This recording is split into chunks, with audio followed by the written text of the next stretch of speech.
Hey,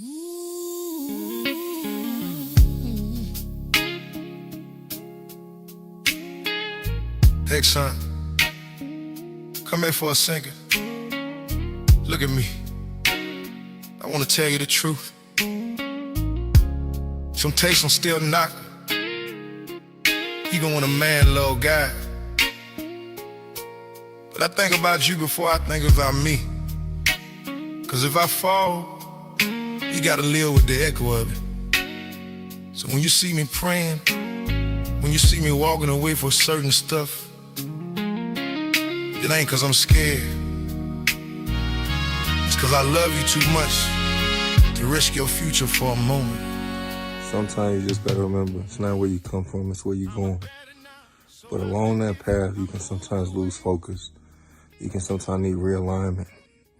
And you gotta remember your why.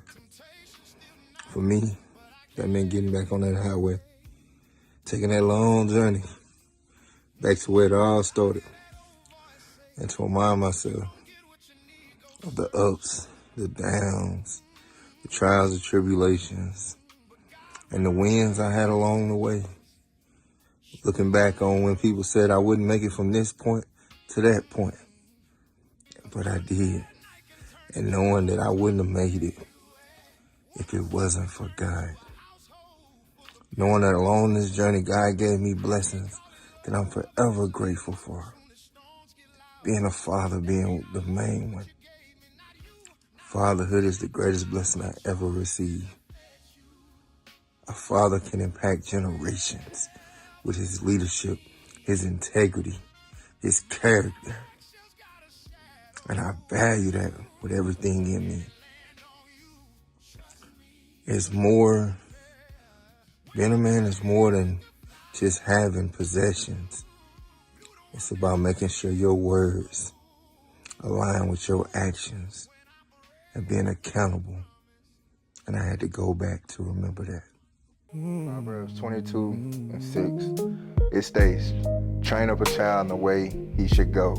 Even when he is old, he will not depart from it. That is so true in so many words. I remember starting in Linden, Texas, Northeast Texas, the piney woods, the net, as some people call it, man. You know what I'm saying? Macedonia, where I started at back in my day. So, started in Macedonia, growing up, running up and down the streets. There was a church at the top, cemetery at the end down there. You know, but if you go over that hill, there's a retirement home or a nursing home. And if you keep going, you hit Linwood Lane. Man, that's fam right there. You safe over there. But I remember growing up, we used to struggle to get to church, even though it was right up the street. And I remember I didn't always understand why Mama didn't want us outside late at night. And she didn't want us ripping and running in and out the house. And then we was always told to stay in a child's place. When grown folks were talking, they used to say back in the day, get up, y'all go move around, get out our mouth. I didn't understand that. But I understand it more so now than I did then. But as I grew up, I came to find out why Mama don't want us outside at night. She don't want us outside because that's where them fiends be. I stayed out one night when I was about 7 and saw them fiends, and I understood then, wasn't no being outside, wasn't no going back and forth, in and out, because once you see that, you can't unsee it. It's stuck in your head as a child. But luckily, I had a praying mother, a praying grandmother, and they kept praying on me because, well, I seen that right there, and I didn't understand it, but I knew them fiends were paying somebody, and I knew I needed to get to that money, even at 7. But I knew that wasn't the path my mama had for me. So every Sunday, as much as I could, I was in church. And I didn't pay much attention to it then because I was just like, I'm just going to church. It didn't hold the same weight.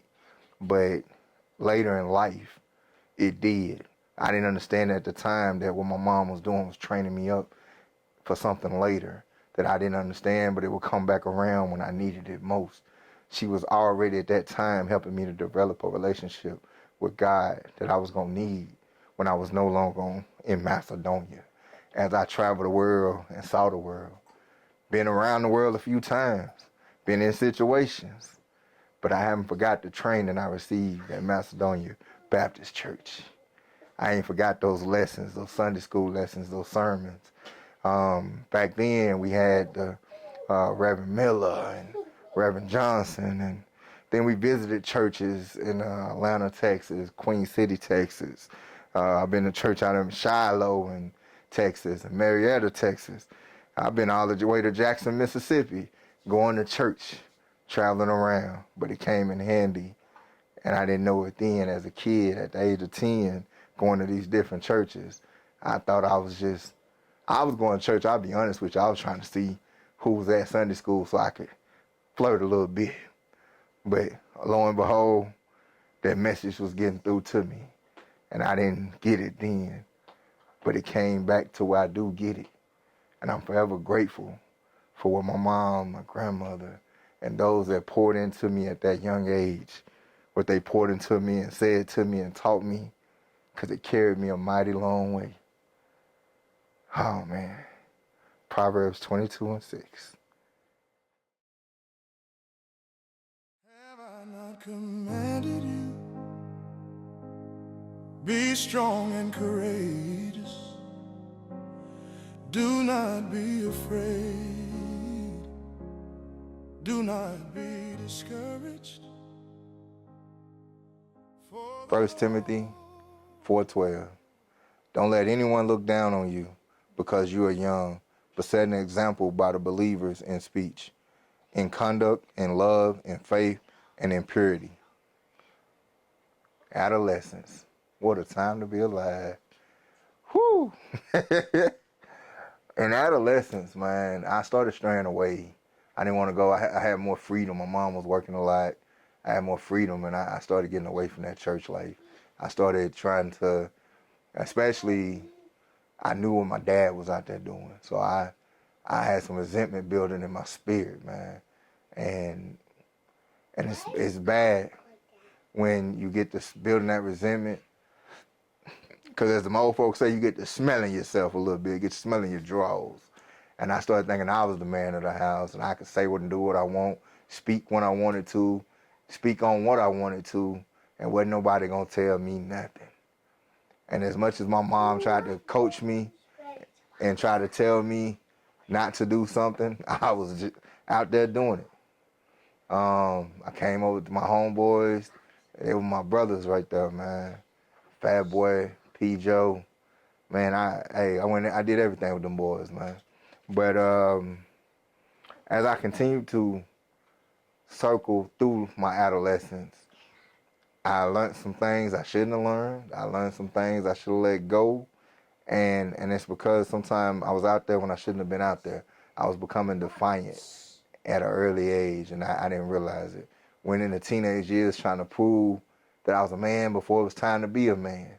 Just because the Bible was saying, I heard the Bible say that Jesus was about his father's business. I had the wrong father business I was trying to be about.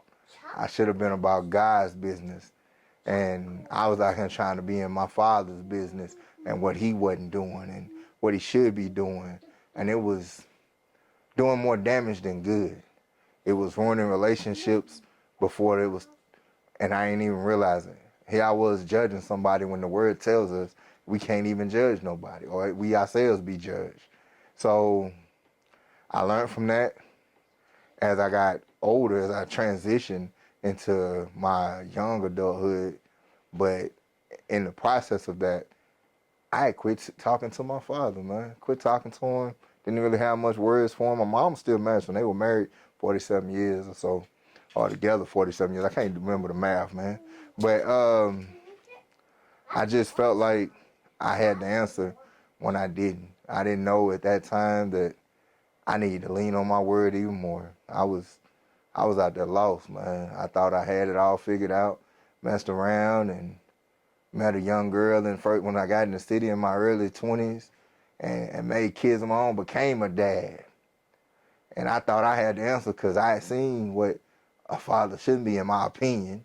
And I just knew I was going to do it right. I was gonna make everything happen, make my marriage, cause I got married, boy. Country boy went and got married. As soon as I found out I had one coming, it was time to get married.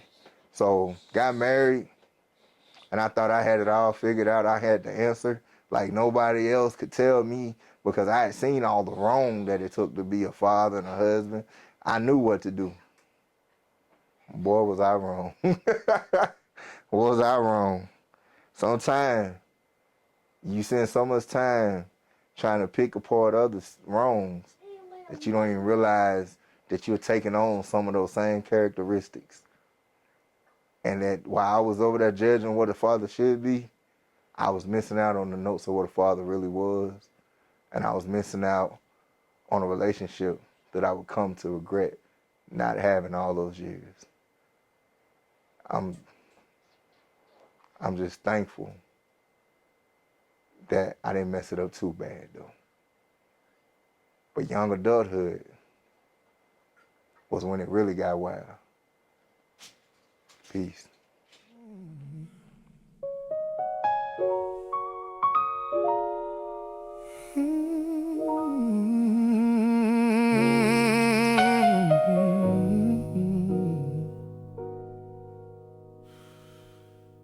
Jeremiah 29:11. For I know the plans I have for you, declares the Lord. Plans to prosper you, not to harm you. Plans to give you hope and a future. That's what young adulthood was all about for me, man. It took me a while to get there, but when I got there, I was thankful. And I'm going to tell you how I led up to it. Man, in my 20s, I was wilding. If you was around in my 20s, you was with me in my 20s, man. Man, we was in San Antonio, Texas, man. And listen to me. Wasn't from that city, but you better not play with us in that city, man. That's how it really was going. Then transitioned to Dallas, Oak Cliff area. Was working out there. I ain't live there.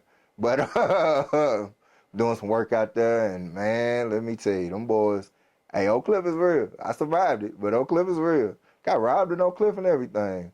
We ain't going to talk too much on that, though. Then...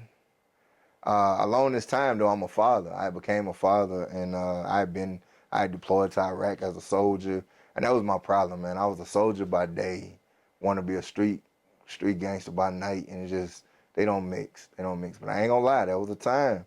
That street bag was bigger than that first and the 15th bag. But I'll be quick to tell anybody, I was a horrible, horrible husband. I couldn't stay faithful. I wasn't accountable. I wasn't being a leader in the home. And I didn't realize that I had carried over some of the very traits I hated, some of the very traits I despised. And while I was judging, I should have been learning. But as I transitioned to my 30s, though, I got in a relationship that would come to alter my whole life. This lady, she used the intel she had on me, and they helped the people build a case against me, and I had to go fight to defend myself. And in that time, they actually put me in jail for 2 weeks.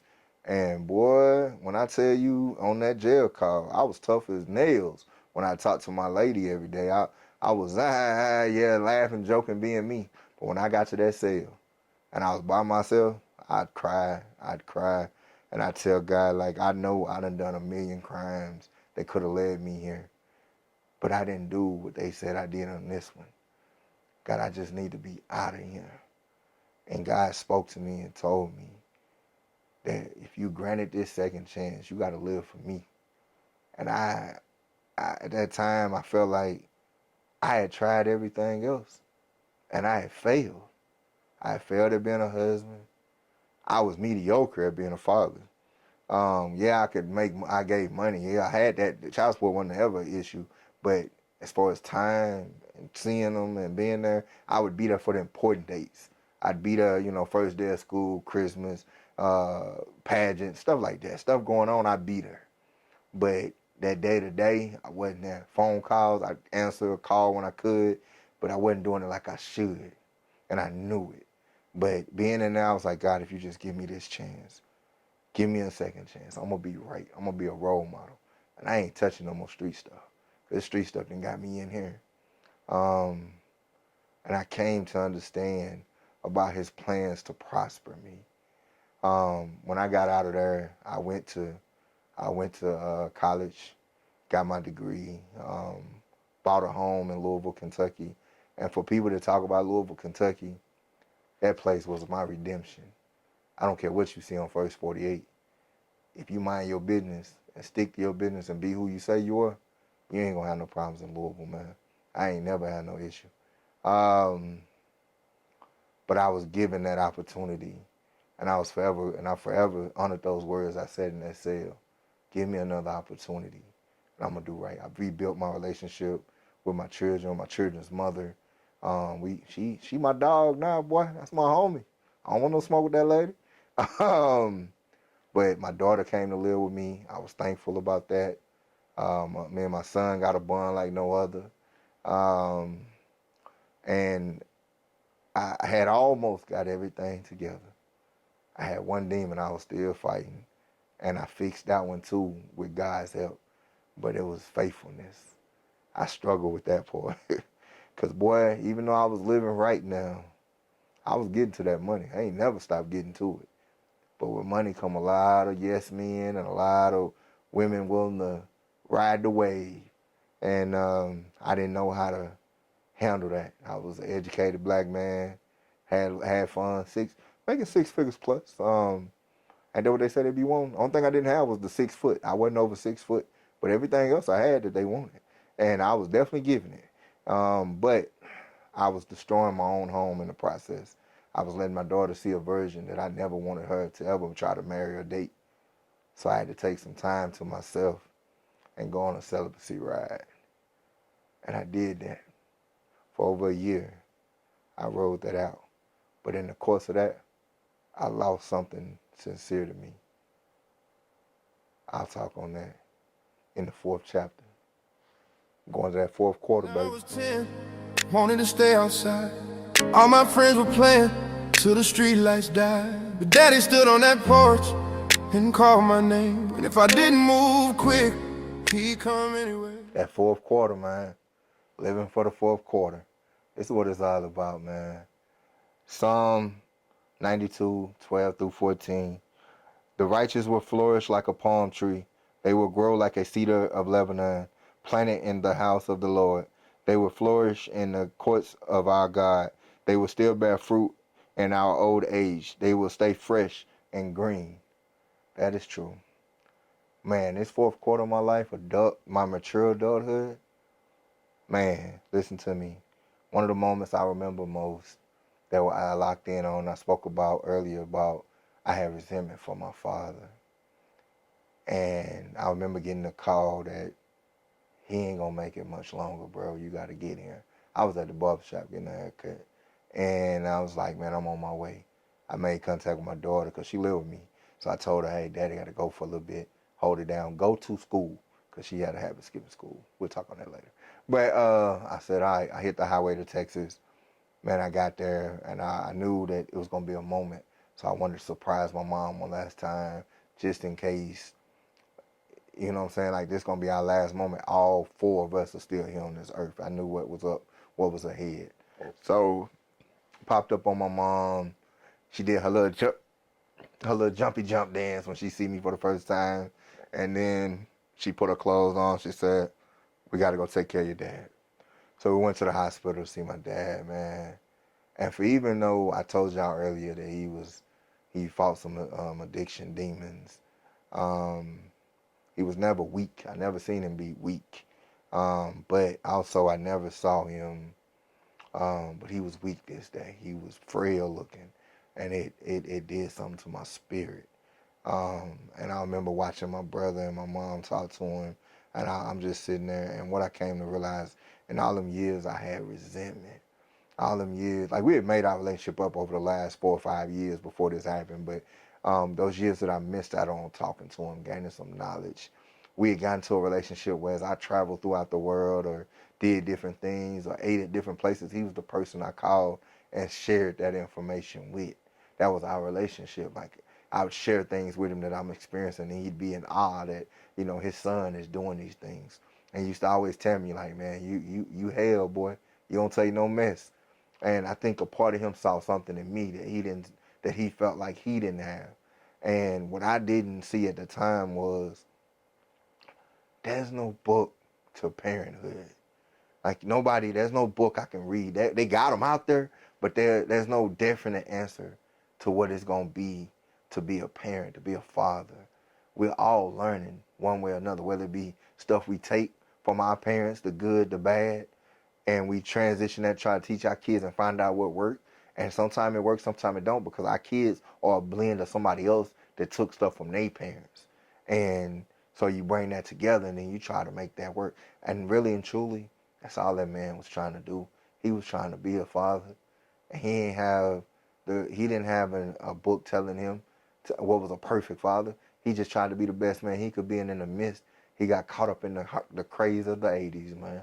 We know what hit in 84 in Reaganomics. We know what came. So in the midst of that, man, this man did the best he could. This man built a house for us. I never seen this man hit my mom, and never did, trust me. I ain't see it, he didn't do it. I seen this man, no matter how out in the streets he was, he never went for nobody disrespecting my mom. I done seen this man get up and come to church to check a pastor before behind my mom. I saw this man go and give rides to people, drive for people to their hospital appointments and all that. And people talked about this man because of what his addiction. And me too, I talked about him too. But what I didn't take was his heart. He had a good heart. And I came to realize that when I'm sitting there holding his hand, like, he did the best he knew how. And he couldn't have did too bad a job. Me and my brother ain't too bad. And I know I'm a hell of a guy. So he did the best he could, and that was a great job. So my last words to my father were, get your rest. I got mama, and I got my brother. Because that's who he looked out for. He knew I was going to be all right. He always said it. You're going to be all right, man. You're going to stand on your own. You go out, you left Linden, you doing your thing. But he cared deeply for the survival of those two. And I let him know, I put my hand on his chest, told him to get his rest. And I thought that was it, but closing that box on that man, that did something to me, because it was no more phone calls. And when I came to Minnesota, it hit me. When I moved out here to Minnesota, because I couldn't call that man and tell him about this negative 32 temperature. I couldn't call that man and tell him I had found a wife. I couldn't call that man and tell him about the little man that be with me. I couldn't call him and tell him about the restaurants I done ate at, the snow I seen, taking my daughter to her first football game. I couldn't tell that man about my daughter becoming a Marine, my son graduating, going to college. And I couldn't, because he wasn't here. But what I could do was cherish what he did teach me that I didn't realize at the time, and make the best of those efforts. Make this name stronger than it's ever been, and ensure that it carries on a legacy. Make sure that when I say something, I'm a man of my word. Make sure where he might have been weak, that I'm forever strong. Make sure that my kids know that I'm always be a phone call away, no matter what they go through. Make sure that those that count on me can truly count on me. Because manhood and a fatherhood is more than about my possessions. It's more than about the amount of money in the bank. It's about the purpose I have. It's about living with integrity, being accountable. And in doing that, I set the purpose for my kids. I now watch as my kids tell me different things about me that they cherish. And I never took the time to do that with my own father. And that part I hold close to my heart that I didn't. But as I make this video today, that's what I want to tell people and share with people, man. I chose to drop this video on Father's Day because a lot of times we get overlooked. We bear the weight of the household. We bear the weight of the world. But we not weak at all. A lot of times people get up and they critique what a father should be, but you don't know what that man going through, what he being the best man he can be. Don't get me wrong, there's some deadbeats out there. I'm not taking that away. But I'm talking about the ones, I'm talking to fathers. We ain't talking about the deadbeat day. That's April Fools. We talking to fathers. And fathers, we get up early. Whether we got it or not, we still try to make it happen. We can't say can't. We can't say no. We're going to see what we can do. And then we're going to find every angle we can find to make that thing happen, man. That means staying up late. That means eating last at the table, eating the least amount. That means being the first one up to set the tone. When somebody knock on that door unexpectedly at 1 a.m., it's fathers that get up to go to that door. When them kids, when that daughter called saying JoJo done put them hands to her or talking to her crazy, it's fathers that get in that car to go handle that business. And as fathers, we got to continue to set the example, man. Continue to set the legacy right in our homes. So as our kids go out, they too will set the examples and be productive citizens. What you don't realize is a father impacts generations. It don't just stop at your home. It carries on. Because your kids are going to speak on you. They great-great-granddaddy at some point. And that's all I want to do. So I just want to say Happy Father's Day to the fathers out there, the role models, those that's in the fatherhood role, the bonus dads. I wish y'all the best, man. And don't stop doing what you're doing, because generations need you. God bless. Everybody else saw a man going to work, clocking in and coming home covered in dirt. But I saw somebody carrying the weight, making sure we all had food on our plates. I remember looking up into the crowd, knowing somehow you'd always stand out. Didn't matter what I was going through, every time I looked up I found you. Back then I thought it was just what fathers do. Now I know not everybody comes through. You were the man who never missed a game, never missed a moment, never missed a chance, to remind me I was worth believing in, even when I didn't understand. You were the man who never missed a game. When life got heavy, you stayed the same. Looking back, the reason I became who I am is because you were the man who never missed a game. Oh.